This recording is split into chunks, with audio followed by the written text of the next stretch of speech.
നമ്മൾ today special നമ്മുടെ മുരിങ്ങക്കായാണ്.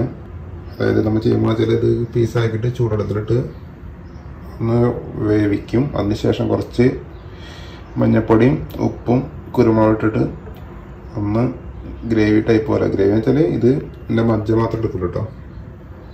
എന്നിട്ടത് ചേർന്ന് ചുമ്മാ സ്പൂൺ കൊണ്ട് വാരി കഴിക്കാം. സ്ട്രെങ്ത്താണ്. ഇത് നല്ല ചെറുതാക്കി മുറിച്ചു. അതിനുശേഷം നല്ല വെള്ളത്തിൽ ഇവരിടുക. ആവശ്യം വെള്ളം എടുക്കുക. കൂടുതൽ വെള്ളം വേണ്ട. തിളപ്പിക്കുക. വെള്ളം കളയരുതിട്ട. ഇതിപ്പോൾ ആവശ്യമുള്ള വെള്ളമുള്ളൂ. ജസ്റ്റ് ഒന്ന് മുങ്ങിക്കിടക്കാം.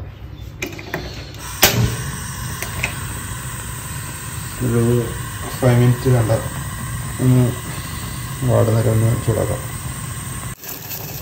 ഇതിൽ വരുന്നുള്ള കുരുമുളക് പൊടി ഇട്ടു. അതിനുശേഷം ഉപ്പിട്ട് ആവശ്യമുള്ളത്, പിന്നെ ലേശം മഞ്ഞൾപ്പൊടി ഇടാം.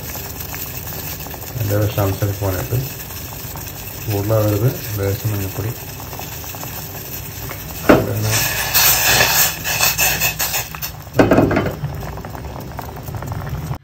ഇതിപ്പോൾ അത്യാവശ്യം ഒരു സൂപ്പ് ലെവലുണ്ട്. ഈ സൂപ്പ് നേരെ പുറത്ത് ഒരു ഗ്ലാസ്സിലേക്ക് എടുക്കുക.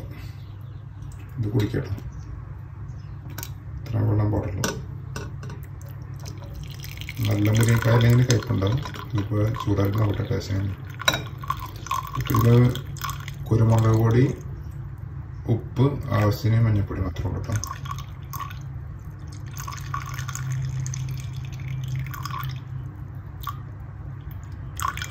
കറുത്തത് കുരുമുളക് പൊടിയാവും.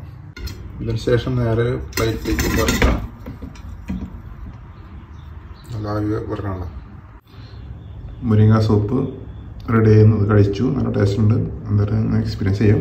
പിന്നെ ഇത് വേണ്ട ഇതുപോലെ നല്ല ആയി പറക്കണം. ഇത് മച്ച മാത്രം എടുക്കുക.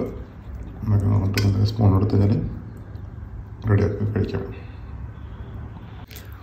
സംഭവം വെറൈറ്റി ഉണ്ടോ. ഇതിനകത്ത് ഇൻഗ്രീഡിയൻസ് എന്ന് പറയുന്നത് കുരുമുളക് പൊടിയാണ് ബ്ലാക്ക് ഡോട്ട് കാണുന്നത്. ആവശ്യത്തിന് ഉപ്പും, ഒരു ടേബിൾ സ്പൂൺ മഞ്ഞൾപ്പൊടി, നല്ല വെള്ളം ഇട്ടിട്ട് ഇങ്ങനെ തിളപ്പിച്ച് സൂപ്പാക്കി എടുത്തതിന് ശേഷമുള്ള മുരിങ്ങക്കായ മച്ച അങ്ങനെ എടുക്കുക, കഴിക്കാം. ടേസ്റ്റിൻ്റെ അഭിപ്രായം കമൻറ്റ് ബോക്സിൽ രേഖപ്പെടുത്താം.